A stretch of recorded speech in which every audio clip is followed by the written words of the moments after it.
tuning in to the online broadcast network, AFTERBUZZ TV. Over 20 million weekly downloads in over 150 countries, and your number one source for after-show entertainment.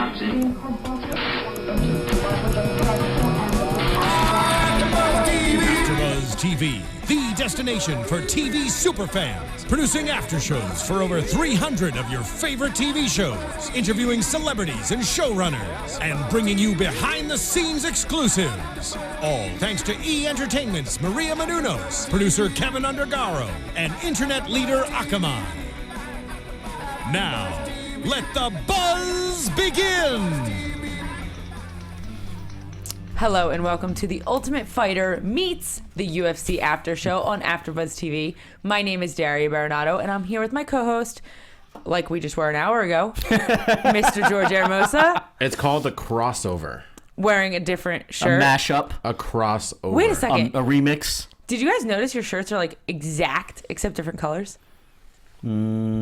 Not even a little bit, kind of. This is from the Gap, okay? Where's yours from? It was Old only a Navy. gift. No, I'm just gonna. It's Not the same place. It's actually. Ralph Lauren. Oh. Yeah. No, but you guys look almost Marshall's identical. is getting upscale there, apparently. The guy in the green's name is Jay Tan, by the way. I actually got it. I actually got it from Macy's because they gave me a 10% discount when I used my Macy's card. There you go. All right. We're also going to plug UFC Fight Pass. $9.99 a month. Yes. Let's get that out of the way as well, right? Okay, guys, we have a lot to talk about, so I'm going to dive us right into it. It was the Ultimate Fighter Season 20 finale, the first ever all-women's season, also the first ever season establishing an entire weight class, an entire division in the UFC for the first time, and crowning, no pun intended, a female winner at the end to be the first ever strawweight UFC champion of the world. What was the pun? Well, because like the season's called Champion Will Be Crowned, and then I say crown, and then I guess That's not a pun. It's You're really just not a using- pun. I mean, that's why they called it a champion will be crowned, because a new champion was going to be crowned at the end. But should we start? What do you want to do? You want to start with the I guess it would girls' be like fights? a crown if I had like a coloring crown and then a crown. What? Or if it, I have a crown in my mouth. somebody's last name was King or Queen and they went to the final. Right. And then, They were the king. No pun intended. Then you would have a pun. Yeah. Right. There you go, guys. There's your I thought you grammar meant lesson. like women crowned during childbirth. Sorry, I'm just. Oh! That's what I meant. That's what I meant. Yeah, right. Yeah. Yeah, that is Oh, what see, I meant. thought you meant the that. crown that they put when you have like messed up teeth. So they put a crown in your on the thing. I don't Well, know. that's Guys, what they I don't meant. put a championship belt in either place where you're talking about crowning, especially not the former. Those belts are heavy. Like Yeah, really so you heavy. wouldn't want to put it there. You don't That's want to what put I'm it saying. anywhere. But around your waist. Around the waist of you gotta wait. because they don't already Nicely know. done. If you haven't seen it already. We're gonna start from the bottom of the card, guys, and we're gonna Yeah. give you some awesome results, and then we're gonna talk about them. Jay, why don't you start us off at the bottom of the prelims? Let's go. Yeah, Run I was 'em- gonna say. run it through Let's 'em. start with the prelims. Fight Pass. We had two matches in Fight Pass. Ash the Bash Daly and Alex Astro Girl Chambers went. Well, actually, I'm sorry. The first one was Emily Kagan versus Angela Overkill Hill. Quite a bit of an upset, honestly. Angela Hill won by unanimous decision. I was the only one that picked Angela Hill. I'm just letting you guys know. You Good on did. you, buddy. You're right. Yeah, maybe unfair actually to say to say an upset. Due credit to Angela, but one-sided. She held her own and then some throughout the whole thing. It could be said that it was an upset because Angela Hill, prior to the Ultimate Fighter House, was 1-0 as an MMA Yeah. fighter. So, you know, she comes from a very long pedigree of kickboxing. Yeah. But in MMA, she's fairly Yeah. new. So, She yeah, did I a could say really it's an great upset. job. Two of the judges gave her 30-26. So Wow. Yeah.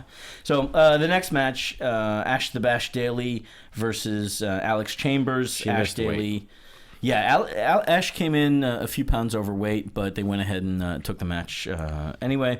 Ash won by armbar in the first round, 4 minutes, 53 seconds. During the Fox Sports 1 prelims, and I got to say here, just in general, I was really curious that why we can talk about this later. You've got three different men's matches, but this being the Ultimate Fighter finale of this season. Right. The Fox Sports prelims were all women's matches, and I don't really have an explanation for that one. And then they trickled in some men there in the main card. Yeah. I didn't get it either. I thought that since it was the ladies' time to shine, since they had just wrapped the entire season, I get there being other people on the card because there's only so many matches and you need a certain amount. But I think you probably could have mixed it up, the men and the women in the prelims, because I think there were quite a few of these these prelims on Fox Sports 1 that were worthy to be on the main card. Absolutely. I agree with you on the confusion, because if you think about it, it's not like it was the prelims were on Fox Sports 1 and then the main card was on pay-per-view or Fox. It was It was all on Fox Sports 1. Yeah. Right. You didn't have to change the channel when the prelims were over to watch the main. And I think card. for the people that were tuning in for this show, there was probably more interest or at least awareness of the women than the guys on the main card. Right. Because it was hard to hype them because all the commercials were for the tough finale. You know what I mean? Yeah. So, but they were great fights. I mean, people we know, obviously, Jeremy Stevens, Charles Oliveira, KJ Noon. So they definitely gave us a good showing. But I agree. I would have liked to have seen the women more so on the main card than the men, and put the men maybe mixed in with the prelims. But either way, they all gave us a great showing. Next, running through it, Tisha Torres versus Angela Magana. Tisha won by unanimous decision, 30-27 across the board. That went all. One of them scored a 30-26. Was it? Oh man, I watched that fight back, and Tisha Torres just had her way with Angela Magana. True. Yeah, as she should have. I didn't realize that was one of the scores. I had 30-27. And I'm kind of happy about that, especially kind of going back and recapping some of the early episodes and the season. Just kind of Magana just having that kind of bully attitude with some people. She definitely came across as a bully, and even after the show we saw her tweeting Michael Bisping saying he was a chump or something like that, and starting her own drama off the show. And I think taking a page from the Chael Sonnen school of promotion. I think that's accurate to say, and I don't know if it's going to work out for her. She was no match for Tisha Torres, and I actually I think, and it'll probably come all full circle, I think Tisha Torres should fight Claudia. What's her name? I definitely. That's a very good point, their George. build is very similar. I want to talk about contention matches in the future right after we go over these. So let's get through them and then we'll talk about that. Joanne Calderwood, JoJo went with Seo Hee Ham from Korea. Seo Hee Ham was not on the roster of Ultimate Fighter. Assuming that, I'm sure, just because Justine Kish was still hurt. It's the only thing that makes sense why they brought her in. But JoJo won by unanimous decision as well. That was pretty. It was a good fight, but still. JoJo cleaned up. I like that fight. I think it wasn't as lopsided as it appeared to be. I think it was more JoJo. I wouldn't say slight, but still kind of. It was back and forth. JoJo won each round. Yeah. But I don't think it was from a large margin. I think it was just not small, but not huge either. Like medium. Like if it was like a steak, it'd be like medium rare. I don't know what else to compare it to. You have your well done or your big. Comparison. But go ahead. It's a good comparison. No, were you going to say something else? Yeah, I was going to say it makes me happy to see this happen because it just says to everybody that put this season of The Ultimate Fighter together, they did the right selection. You know what I mean? They picked the right females to go in the house. It kind of worried me because I do know a lot of names in the 115-pound division that weren't on the house. And I was like, oh, man, did they just pick certain girls because of personality and this and that? And are the girls going to go into the division and all these random girls that weren't on the show, come and wipe them clean? But no, it's proving to be pretty accurate, and I like that. Well, as we discussed throughout the season, the Ultimate Fighter show, in previous episodes, we saw that with a lot of the matches in the house, that gap between Carla Esparza, and Angela Hill was not as big as a lot of other weight classes, weight divisions. Right? Yeah.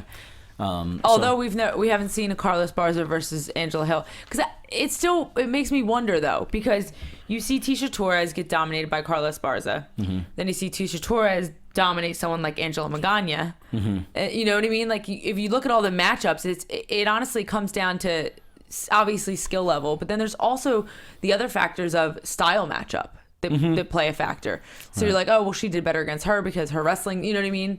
And all those other factors play in. In a tournament, you can only do style matchup. You can only match by style the first round. After that, it is simply who gets their hand raised. In this instance, also, you're talking about 6 months at least. Yeah, about 6 months after they taped the show itself. So to compare those matches from the summertime, even though we aired only in the fall, it's a bit apples and oranges compared to what we saw last night. Very true. Friday, especially because now a lot of these girls have their training camps behind them. Now they can train exactly where they're supposed to be. Absolutely. Especially like someone like Rose Namajunas, who's main coach and cornerman is her fiance, Pat Barry. It probably means a lot having him in her corner. Yeah. Let's see. We discussed JoJo and Sohee. After that, Beck Rowdy Rawlings took on Heather Jo Clark. This was one of the ones I think should have been on the main card. This one had some attention, I believe, at least. Certainly hype and storyline behind it. Heather Jo Clark got her revenge, redemption. I'm trying to think whatever you want to call it. Yeah. Winning also by unanimous decision, 29-28. Across the board. They hugged it out. They squashed the beef. Yeah, they did. I thought. I think a lot of it just maybe more respect. I mean, they're probably not going to hang out anytime soon. But it just, after going through a war, I mean, Nate Diaz did the same thing with Rafael Dos Anjos. Just something you do. Right. I mean, Heather really had her way during the whole match. She was controlling on the feet, on the ground. She would have her, or at least against the cage. She was punishing her against the cage with some ground and pound. And it was, I got to say, for as much as we saw the antics of Beck Rawlings and everybody else, or that the Scrapettes, this crew or clique that really Beck seemed to keep alive more than anybody else. Keep bringing Beck and Angela, name. Yeah. But even Beck more so than Angela, although maybe Ange was putting that out there on Twitter. Right. But it got kind of tired after a certain while. So it's nice to see Heather get her redemption. I think so too. And I can't say this because I don't know, but I don't think necessarily there would have been that hug and appreciation after if Beck would have won. Oh, certainly not. Right. So I think, you saw at the weigh-ins, you saw at the stare-off, Beck Rawlings gave her the finger. And this is, like you said, 6 months after the taping of the show. Yeah. So I think had Beck won, she would have been like, screw you. I told you I was better. I told you so. Yeah. I'm still the bully. Whatever. So I'm really glad that Heather Jo Clark won. Yeah, there was not even saying that I'm on Heather Jo Clark's team or anything like that, but I just like to see fairness play out in the cage. It's interesting. Yeah, there was even some tension on the Tough Talk after the last Ultimate Fighter show. Was there? It was 6 of them, and I don't know how they put Heather Jo Clark and Beck Rawlings next to each other. But yeah, they were just kind of going back and forth, kind of Beck just being very stoic, not really, just kind of always having her back turned and just... Beck struck me as not even having answers for some of Karen Bryan's questions as to justifying the bullying. And maybe we're labeling that because we don't know what happened in the house. But it seemed that, what we saw on TV... at least the ganging up, psychologically speaking, that was Beck couldn't necessarily justify that, other than, and the same thing with Carla and Felice towards Randa Marcos in the second half of the season. Their justification was, well, you only saw so much that happened, and it got edited out to make us look like the bad guys. That justification only goes so far. Because although I completely agree, I know how reality TV works. Yes, they do edit it in a certain way where they show more bad than the good sometimes. But at the same time, the bad they're showing isn't edited.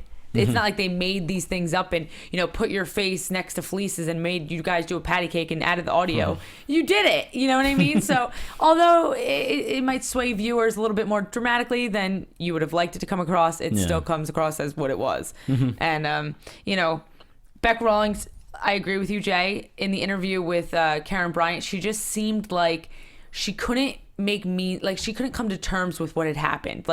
She seemed very upset with the fact that her followers and Twitter and social media are coming at her so harshly.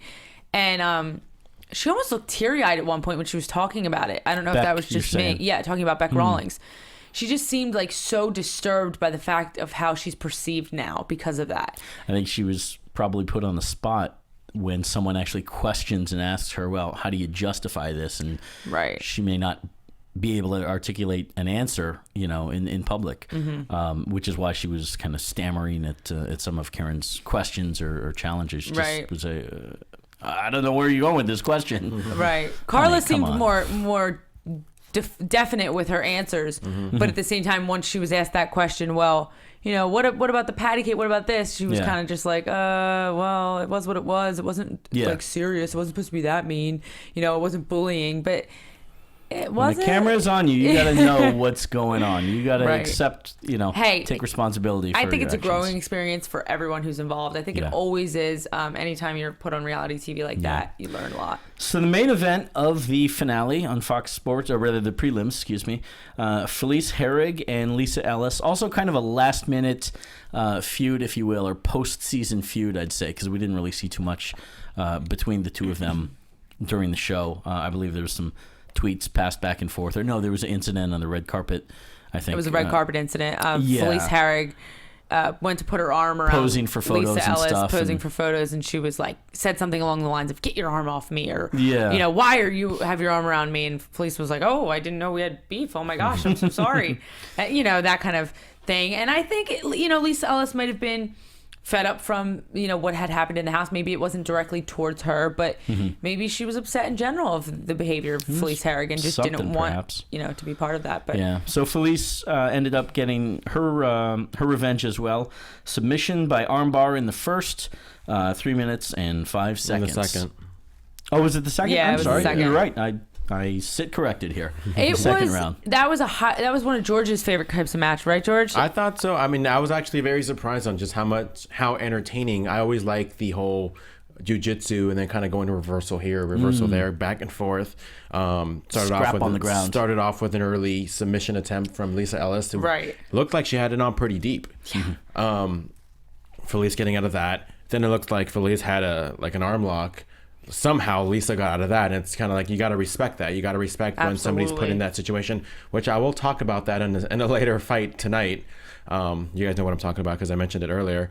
But yeah, just kind of getting out of that. And it's like there's no way Lisa's going to get out of that. And it kind of goes back to what we said earlier, where maybe it's a big difference now that Lisa Ellis is, I guess you can say home. She's not homesick. We don't have to see the blanket with the baby on it, missing her 1-year-old. Yeah. So you got to know how much more comfortable she was with that. I mean, granted she lost, but there were times where she looked like Felice was pretty close to tapping. Yeah, it was a standing guillotine in the early I know part of the way too much about that guillotine.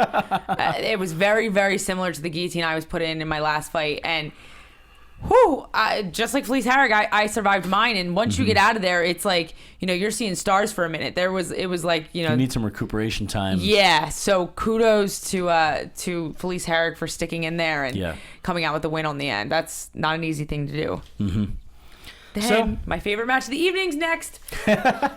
I'll go from here. We had Jessica Penn versus Randa, Quiet Storm. I didn't know that was her nickname. Quiet Storm Marcos. Maybe that came recently, or kind of makes sense the way that she is a quiet storm. She came across on the show, and then when you would put a mic in front of her live, it was a whole other ballgame. Not very quiet. Set her off. Yeah, exactly. They when they were doing the commentary, you heard John Anik and Joe Rogan talking about her past a lot, bringing up, that her mother and herself escaped from Iraq at a young age, and that immigrated to Canada, lived with no electricity or running water or anything for a while, and just her hardships and how that was going to help her in this match, and just her durability and her toughness throughout any match that we've seen her in, and that definitely proved true. First of all, they got fight of the night. Yep. Penn won via split decision. I think it went to the right person. I think Jessica Penn won that one, but it was a good fight and a bloody one. Takedown by Penn. She got mount. Marcus got back up. The takedown was a nice hip toss in the beginning. Round 2 was kind of a striking match. Randa getting the better of Penn. I said I gave round 2 to Randa. And then round 3, Randa comes out swinging, tons of spinning back fists. She was really trying to land that spinning back fist. I thought that was awesome.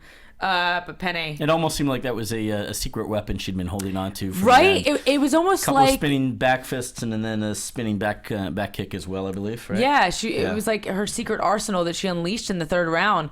And she started to land more in the third as well. She's looking better for it.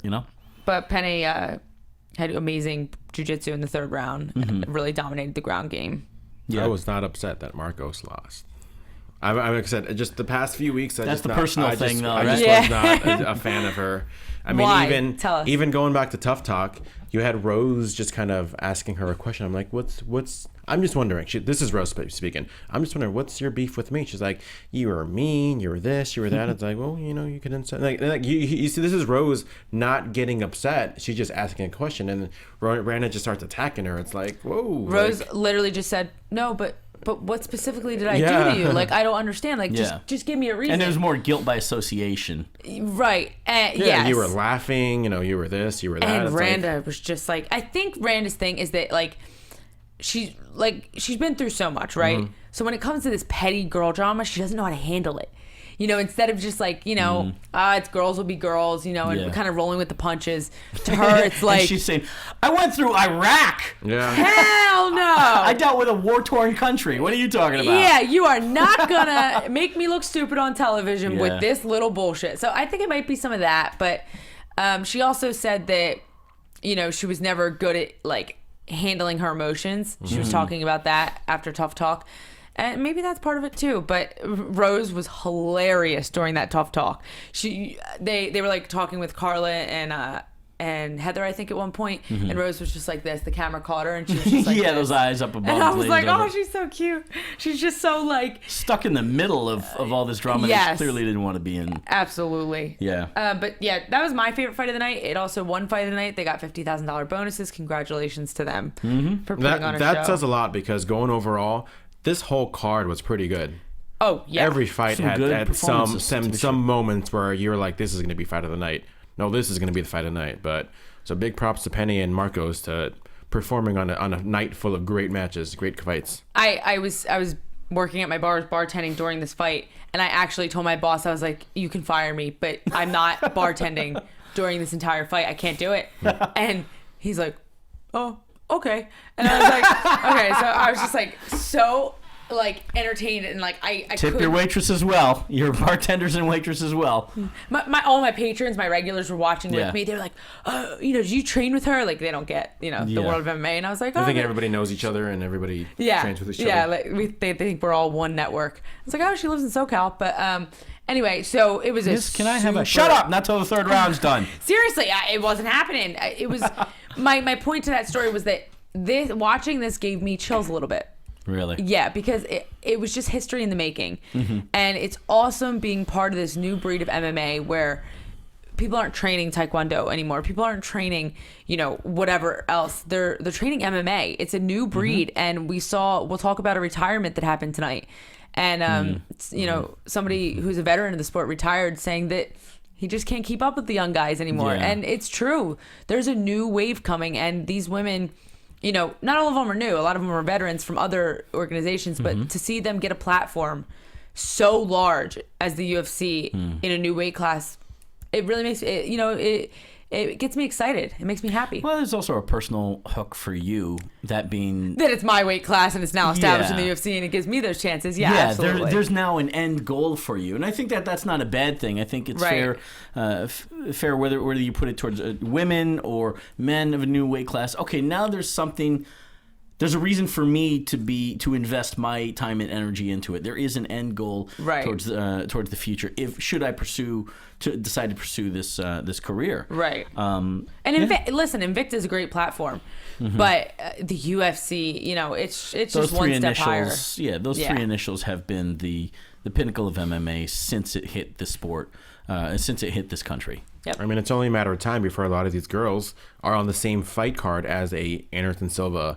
or a John Jones or a Cormier or Velasquez. So, kudos to them. There's so many. It seems like every few months there's always like new history being written. A first this, a first that, and like I said, kudos to that. Yeah, every time we talk about it on the show, even like you say, you love seeing people do things that have never been done. Like you love seeing, someone who's never been knocked out get knocked out. Moments like that we're witnessing and we get to talk about with you guys, which is awesome. It's really cool, especially when you're as invested in the sport as we are, Absolutely. So let's talk about the rest of the card here. Let's go. Joe Proctor versus Yancy Medeiros. Yancy Medeiros won via guillotine. This was quite an interesting match. It was starting off in favor of Joe Proctor for sure. Really a tough guy fighting a good fight. Really nice leg kicks. Yeah, he was throwing heavy shots, Joe Proctor was. He was putting it all out there in his hand strikes and his feet. But Yancy Medeiros seemed to be the methodical, patient, kind of feeling him out, really finding his distance and range, and it did him well. Yeah, nailed him with a beautiful spinning back kick to the gut. That just, and I love that those. opened up the flurry. And I love those because if you ever see those liver shots, it's like wait for it. Oh, he's done. Yeah, it's like that. A 2 second. There's delay. a delayed effect. Yeah. There's so many of those where you're right. It's like, oh, then the guy's down the next hit. Yeah.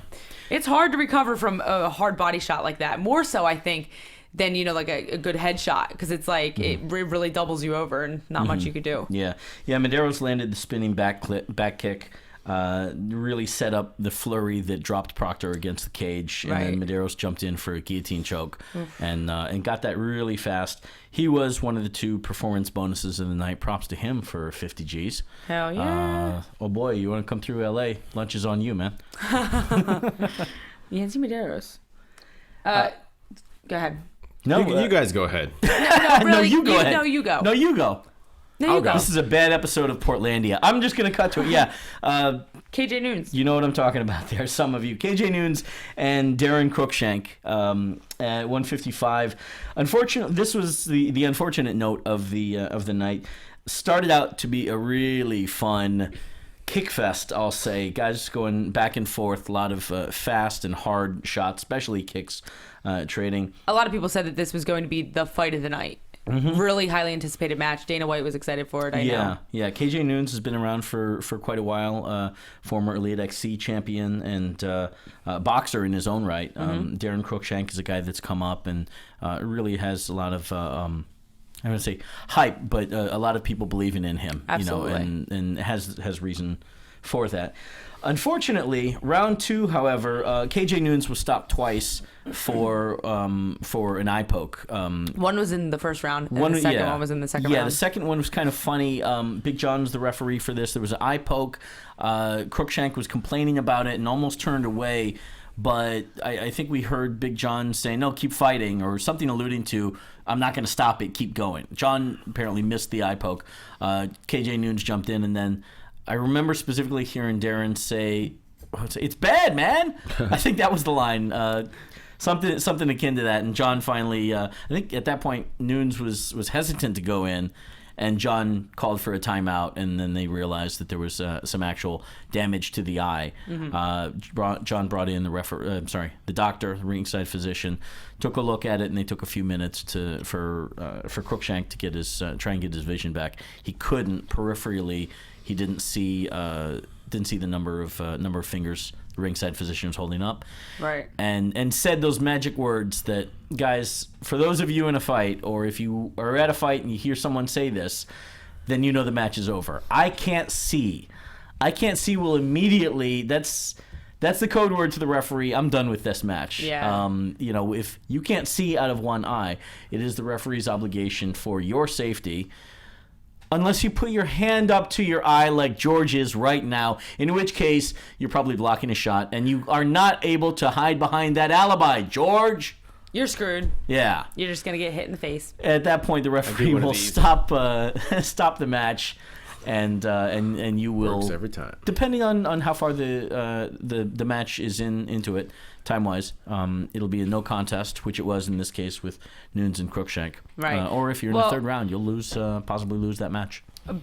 Big John, was trying to give him as much time as possible to recover. But I don't think anybody who saw it thought it was as bad as it actually was. But there was, if you saw it, there was blood all around the eye. He ended up having to get stitches on the lid of his eye. They don't know if there's any actual damage to the retina and the actual eyeball. Right. But the lid had to get stitches. So yeah, he did end up going to the hospital. He did the right thing in my opinion. Yeah, he ended up going to the hospital. He did the right thing in my opinion, because I think about it as a fighter. Every fighter wants a fair fight.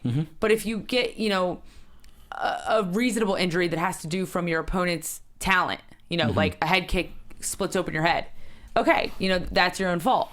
But when it's an eye poke, an illegal move that injures you from the fight, you kind of say to yourself, okay, do I want to go in there and get KO'd because I can't see out of my one eye, right, and make yourself look even worse? You know what I mean? There's a lot of factors that play into it, and I think he made the right choice. Absolutely the right call. There's I read a study one time many years ago, but aside from death, one of the the second most scariest thing possibly even the first most scariest thing about death is people being blind. Yeah. So, to lose your eyesight, it's obviously it's something you want to protect. That's first and foremost, between that and head trauma. Yeah. So, certainly not, I don't think there's much question in stopping Absolutely in the not. stoppage itself. Hopefully we'll see that booked again and rematched later Dana on White down said the road. it's definitely it could happen in the near future, a rematch between the two. He would love to see that fight. Yeah, and hopefully Cruikshank heals and recovers without any problem. Yes. Next on the card we have Jeremy Little Heathen Stevens versus Charles Do Bronx Oliveira. Yeah. First of all, Charles Oliveira's Brazilian Jiu-Jitsu. Right? Oh my God. Talk about high-level jiu-jitsu artists. I mean, Charles Oliveira is probably one of the best submission artists and jiu-jitsu artists in the sport, in my opinion. I mean, he proved that tonight against Jeremy Stevens. He looked amazing. He had that immediate armbar attempt in the beginning of the first round and followed it up with a million more attempts. What do you think? Very busy from bottom. I gave him all three rounds. He was, how Stevens survived. I mean, that's kudos to both guys. Stevens for surviving and Oliveira for sticking with that arm bar that was going for about 2 to 3 minutes in the first round. So brutal. Yeah, and for Stevens as well to continue to the end after having dealt with that early in the round. You're digging deep, and you're pulling something out from down deep to continue and get through that match for all 15 minutes. Right. So going back to what I was saying earlier, going to Jeremy Stevens, I mean, how that guy did not tap out is just amazing. And again, I like the fact that you build up Oliveira to say how great he was, because now it just shows just how gutsy and how much heart Jeremy Stevens has. And I remember I mentioned it earlier where I think that if I was a female in the bantamweight division, I would want to train with Jeremy Stevens and tell me please, teach me please, how do I get out of that armbar? Yeah, that armbar defense, because I agree. How Stevens got out of that was Rousey. just like, oh my God. And again, if I was like Misha Tate or whoever, I'd be like, you know what? I need to train with this guy because I need to know how he did it. I want to know how he did it. Well, sometimes toughness is something that you can't necessarily teach. You don't. I was watching it and I was cringing because I thought that arm was about to snap, and right at that moment when I thought it was about to snap, he slid out of it. Yeah. So the thing with being in a tight submission, there's that moment where the person who has the submission can only hang on for so much longer. You know what I mean? When you're really cranking a guillotine, cranking for a triangle, it's taking a lot of energy for you to do that as well as being in it. So there's that moment where either the person that's in it taps out, or they make it past that threshold and the person that has it has to let go. Yeah. And we've seen it, and Jeremy Stevens definitely was the tougher man in that position. Yeah. Usually we like to talk about some of these high-level guys. Who do they face next? Right. Well, there's an issue because Charles Oliveira actually missed weight. So, and it's not his first time missing weight. No. He actually used to fight at 155. So I know Dana White says, as impressive that he looked, as impressive as he was, I might need to have that talk with him that if you're not going to make weight, you might as well just be at late weight. Did you hear what he said? Did you hear what Charles Oliveira said in the post-fight press conference? They asked him that, and it was actually right after the fight in the interview. They asked him that, and he's like, I even heard it in whatever language he speaks. I guess he speaks Portuguese. Yeah. He was like, no. And he was like, no, absolutely not. This is my weight class. I'm staying here. We got to go back to the drawing board. There was a mess up. There was something that happened that caused me not to make weight. We're going to find that something, and we're going to fix it. But it's not the first time, though. Oh, right, of course. He was like ex-nay to going to lightweight. He wants none of Anthony Pettis. I wonder if that's not something we should start to see more of, encouraging guys to go up in weight. We're going to see more and more and more of that. I kind of hope so, because quite frankly, the Pandora's box of this conversation, but not to take it there, but of guys fighting at a healthy weight when they're not cutting, I just don't know that those extra few pounds, if there's that much of a difference, with those extra few pounds compared to if you really feel healthy and strong and your body your body is not lethargic going into the cage from that cut. There's so many factors that play in. I don't know what he walks around at, because if you have a guy that walks around at 160, for example, or 162, he's not going to want to fight at 155. He'll be the smallest guy by a huge margin, compared to guys that walk around at 170 and fight at 155. Yeah, but at the same time, in training, a lot of these lighter weight guys, and I'll even say middleweight, the middleweight range, right. 85 and 70 on down, when they're in training, a lot of times they're training against guys and with guys that are heavier than them by 20 or 30 pounds, right, or more. I agree. I think it should happen. I think Dana White is pushing towards that, and I think we've seen that in the past. Hannah Barao is a perfect example. He gives them ultimatums now. He's like, you either go up a weight class or you don't fight for me. Yeah, and I think I respect that, and I appreciate that from Dana White, because people don't get it. It's saving lives. You know what I mean? You do a lot of damage to your body as a fighter already. Yeah. Between training and cutting weight and and you dieting. Need water. You need your water, and the more you cut, it's science here. You're hurting your body. You're hurting your organs, and I'm all for fighting close to your natural weight. So yeah. In fact, we saw that as well in I guess it was the previous card we didn't get to talk about, but Henry Cejudos made his UFC debut at 135 after not being able to make 125. Now, granted, Henry is an Olympic champion who wrestled at 121 in 2008 and won a gold medal. Was not able to make 125 the first time that he tried to do so in the UFC, and was forced to go up a weight class at 35. Right. That guy looked fantastic. We didn't get to talk about it in the previous show for this event, but I'm putting my money that Henry Cejudos, I think we will see if he has performances if they continue like he did on this UFC on Fox 13 event in the Fight Pass prelims, I think his star will rise really fast in the UFC. He had so much hype behind him, and the only thing with him was not being able to make weight. So now that he's finally in the UFC and on his way up, I think it's a fast road to the top for him. Yeah, I believe it's 6-0 coming in, I think, and then of course winning his match here. He dominated 3 rounds striking. Didn't really bother with his wrestling at all. Didn't need to. That speaks volumes, because the guy is such a high-level wrestler, I'd like to see him stay at 35. I think that can be interesting. He did say that he wanted to try again and cut down to 25. God forbid that division, if he can make that, But 35 as well, I think he could, with a few more matches, I think he could have we'd have a fun match between him and TJ Dillashaw. Oh, yeah. Oh, that would be interesting. Yeah. The main event of the evening is a very historic one, guys. It's the first ever title match for UFC strawweights. And then there was one. So you had Carla the Cookie Monster Esparza versus Rose Thug Namajunas. We saw this play out on season 20 of The Ultimate Fighter for months. We've been telling you guys episode after episode the drama, everything that's been happening in the house. These two women were the collation of that. They were the top 2 females in the strawweight division, and they banged it out in the cage for just about 3 rounds until Carla Esparza finally found the finish by rear naked choke. But let me just say, these girls are no joke, and they looked amazing. I think the story of this match was that Carla Esparza is so good from the top. And I mean the top on the ground. The Cookie Monster is the big bird of the strawweight division. Check me out. Look at you.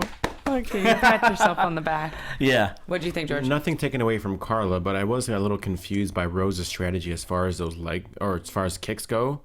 Because if there's one thing you don't do, you don't kick a wrestler. But no, see, I completely admire Rose for doing that, because But she kept doing it. I admire her for trying it out. But had she not done that, it would have looked like Tisha Torres versus Carla Esparza, which was way worse than Rose versus Carla Esparza, if you ask me. You'll never know. Tisha Torres, what she did is she held back her kicks because she knew she was going against a collegiate wrestler, and in turn did nothing and got wrestled to death. But I guess we'll never know, because Rose went for those kicks and she got caught, and then she got taken down. Carla said in the post-fight press conference that she was seeing stars from one of those head kicks. So Rose Namajunas, you did a good job by throwing those kicks, girl. I am on board. I was very impressed with Carla's performance. Yeah, she top to looked bottom, amazing. Her striking, she outstruck somebody that had reach on her, and and used the takedowns and punished her. Like, really, just there was a ruggedness with Carla and an activity on the ground that I don't know that we necessarily saw that as much throughout the season with the fights. No, I agree. But she was a beast on a mission there, getting Rose to the ground and pummeling her and moving position when she needed to. Right. I feel like Rose didn't really have the answers for Carla's questions tonight, in this night. But the way I look at it is that Rose Namajunas is 22 years old. Mm-hmm. She has a record of 3-1. Yeah. Her experience level in mixed martial arts is far less than Carla Esparza. Carla Esparza, former Invicta champ at the strawweight division. Mm-hmm. Her record now is 11-2 or 12-2. And she's been in this a lot longer. She's a collegiate wrestler. So for Rose to even hang in there and be at this level at such a young age, and such a young age in her career, kudos to her. Okay. Carla Esparza performed exactly how she needed to, exactly how she was supposed to. She is the champion. You know what I mean? She earned it. It wasn't one of those championship bouts where you were like, but it could have gone. You know what I mean? It was a definite champion, and she deserves to be there. I'm going to do it again. The Cookie Monster is the big bird of the strawweight division, and how many people did she beat for it? 1, 2, 3, 4. There you go. If you guys are listening on iTunes, please go to your YouTube now. Yeah, I don't remember any of the other I'm not gonna want to go to Sesame YouTube Street now. characters besides Gordon and Elmo, and Elmo I don't think really fits in this analogy at all. No. Don't forget Snuffy. Hey, Snuffleupagus, yeah. Hey, Berg. I think that. Hey, Carla. I think that Rose Namajunas losing is probably going to be the best thing that happens to her. Absolutely. But I want to hear why. I'm saying she's one of those girls, and you can tell she's got that fighter instinct where she's going to go back and say, how can I be better? How can I stop the wrestling? So I think she's going to now train with high level wrestlers. She's going to try to go for those, you saw it with Cain Velasquez and GSP, how them losing was probably the best thing to happen to them. So yeah, and the fact that she's still 22 years old, I mean, she's got, who knows, just imagine her at 27. That's scary. A 27-year-old Rose Namajunas was 5 more years of experience. She has so much time to get to the level that Carla Esparza is at. Not saying Carla's not going to keep getting better. Of course she is. She's going to grow as a champion, but Rose has time. Now, I want to talk about contention matches because I'm super excited. There's a new weight class. We got to talk about what's going to happen now. First, Claudia Gadelha. If you guys watched our 6 p.m. show, we talked about her getting defeated by Joanna. Oh, how do you say her name? EJ Czech. And so Joanna is now going to face Carla Esparza. Yeah. As the next contender for possibly getting the belt. I put Rose Namajunas versus Jessica Penn. Okay. What do you think? That sounds interesting. I'm thinking about it in trying to come up with it off the top. Yeah, that does make sense. Jessica beat Randa Marcos. Yeah, so now she goes against the other number one contender, which we don't have rankings yet, but Rose Namajunas would be. Besides, Randa and Rose didn't fight each other, right? No. That's going to be another. That'll be a good one. But maybe you put Randa up against Claudia. No, actually, going back to what I said earlier, I was really impressed with Tisha Torres, so I'd put her up against Claudia Gadelha. That's an interesting matchup because they have a very similar build. Yeah. That would be interesting, and because you have a brown belt in jiu-jitsu, Claudia, versus a high-level Muay Thai fighter. It'd be a good test for both of them. That's a good one. And then maybe the winner of that you give to Rose. Yeah, maybe. After that. Yeah. And then let's talk, who do we have in the bottom? You got JoJo, who looked very impressive as well. I mean, she's a girl who's undefeated. But you can't do JoJo and Felice trilogy. We can't go there yet. JoJo and Felice? Yeah. I don't want to see that. I want to see the winner and the winner. I want to see JoJo get a title shot. So I need to see whatever it needs. You would JoJo's going to need. I was talking about Heather Jo Clark. So you're why talking not? about JoJo. Yeah. No, I don't want to see Heather versus JoJo or Heather and Felice. Yeah. I'm talking about Joanne Calderwood. Oh, so who do you want to see her against? I want to see her.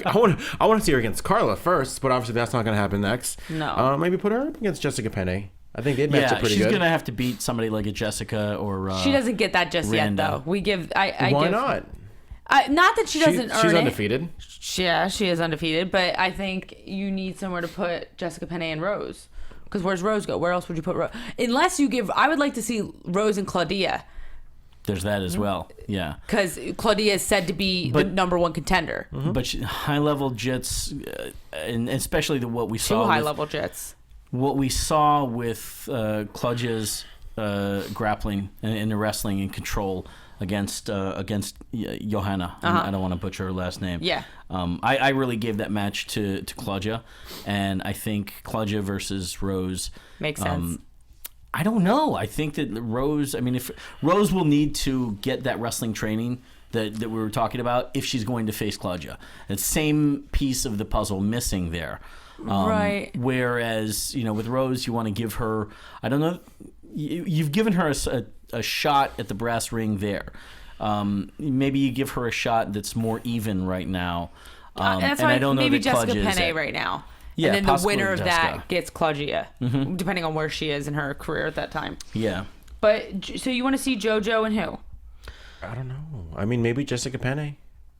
No. Why not? Options for a few of them there, yeah. I'm going to be checking on a daily basis. Yeah. I'm really curious how they're going to rank everyone first. Maybe JoJo and Tisha? I was going to say JoJo and Tisha Joe. and Claudia.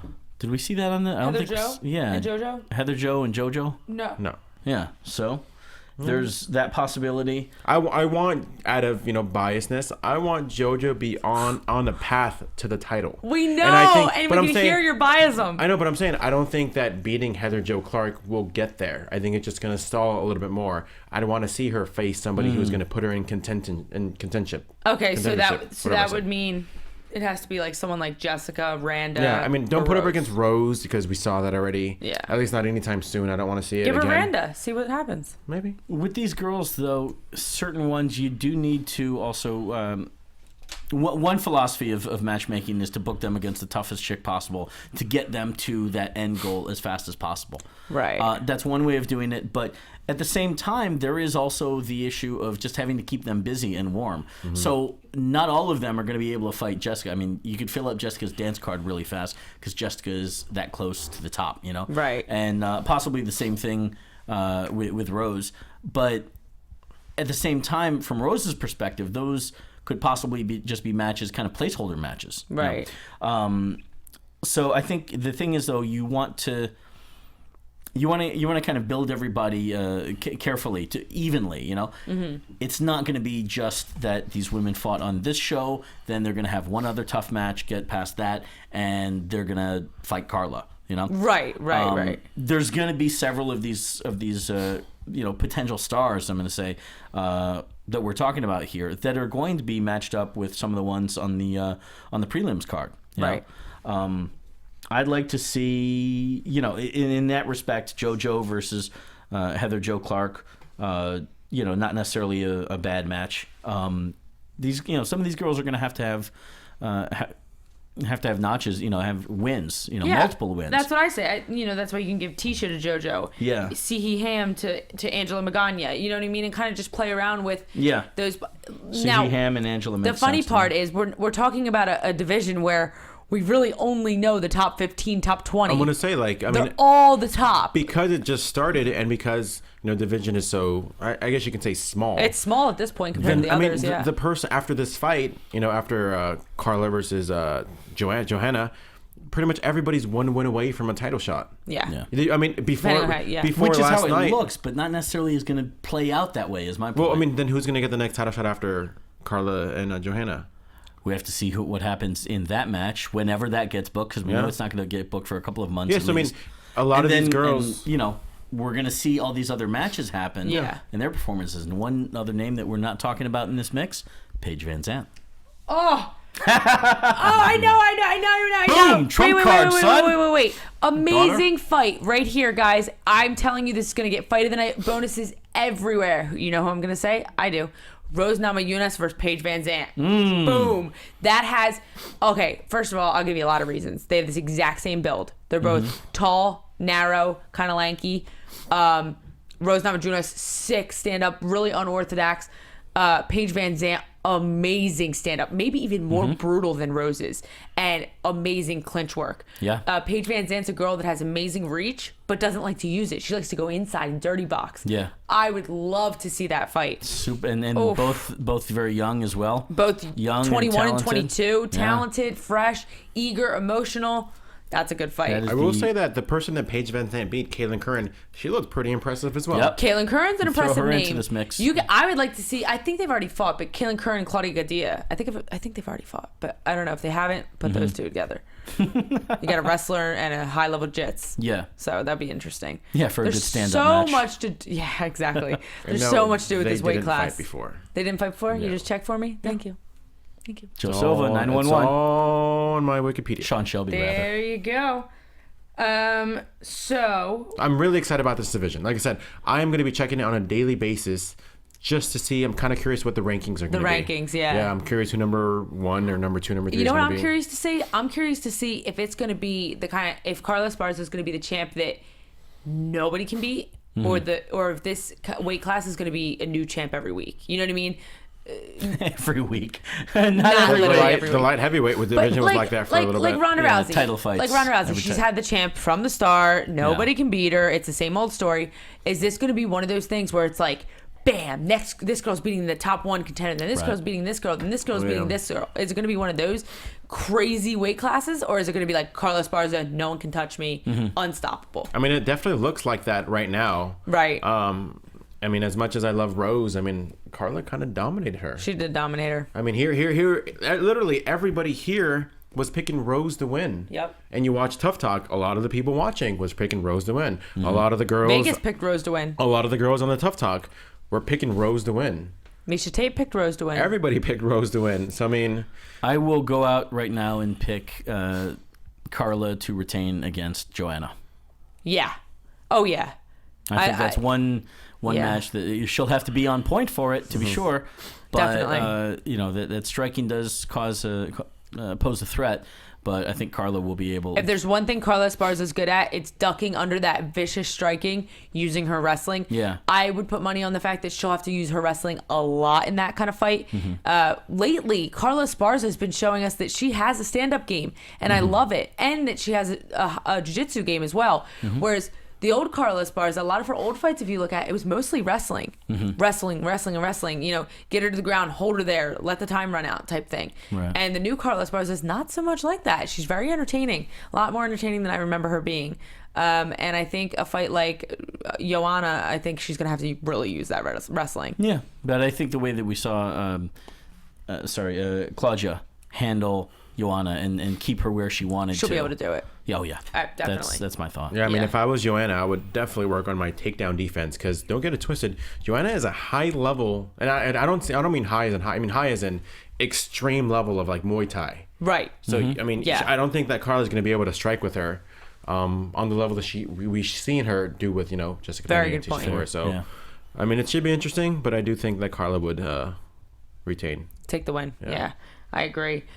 We have such a cool weight class on our hands. I welcome them to the UFC with open arms. So entertaining for us. I want to mention though, on our last card, it wasn't on this card, but the other one we talked about on Friday night. Yeah, we had a retirement. Saturday night. It was last night. Yeah, it was last. Technically, it aired. We're covering the last night. Friday It aired night last card. night, UFC yeah. on Fox 13. But We had a retirement. Jamie Varner Yeah. retired after getting defeated by a young buck, a new guy, Drew Dober. The Young Bucks. Young bucks. Jay knows what I'm talking about. Yeah. Drop your token wrestling reference Super here. kick party. Oh. But yeah, Jamie Varner. If anybody remembers back in May, we saw a brutal fight with him and James Cross, and where I remember.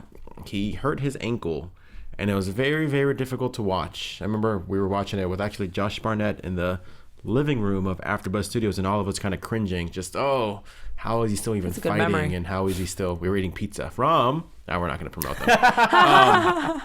But yeah, we're just all cringing, like, how is he still standing? What does he stay down Right. and just tap out? But yeah, it was just, and going back to yesterday, yes, he did submit. And I don't know if you noticed this, but there was one where he kind of hooked Drew Dober and he kind of pulled guard, and he said he knocked himself out. He hit the back of his head and he was out for like a second. Right. So, he ended up losing. I think he ended up saying that afterwards. But yeah, I mean, losing your 5 out of your last 6 fights. I mean, Yeah. I love Jamie Varner, but yeah, he definitely isn't the Jamie Varner from the WEC. He's had like Yeah. 30 back in the fights. day. He's had Former a WEC really, champion. really good run. And, his time's over. He admits that and he welcomes it. Yeah. But we're going to wrap up here, guys. We're running out of time.